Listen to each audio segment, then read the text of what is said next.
So Muhammad asks, would you please explain to us what's the difference between for what and what for? Oh man, that's another good question. For what? What for? These are just you would use that as a way of asking why. So I have this beer. Someone could say, what for?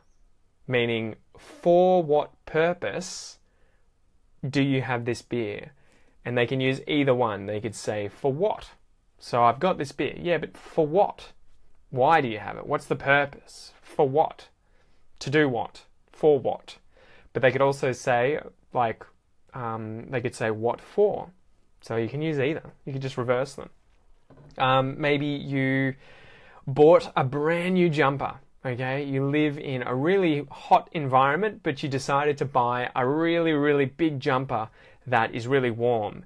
If you wore it outside and it's a nice warm day, someone could say to you, dude, you've got a jumper. What for? For what? Why did you get it? What's the reason?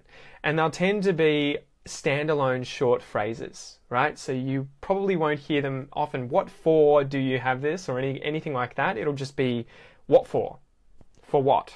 So yeah, and it's talking about purpose. What's the purpose? Why have you got that? In order to do what? What's the reason why you have that? What is the purpose? What are you going to use it for? For what? What for? Another good one I should mention too. How come? How come? I use that all the time, and I can't remember who it was. I was chatting to someone, one of my students, I think, and they were saying, why do you keep saying how come? How come? What does that mean?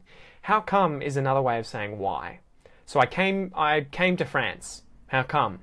Or you could say, what for? What's the purpose? What reason? What for? How come? Why? Simply why. For what?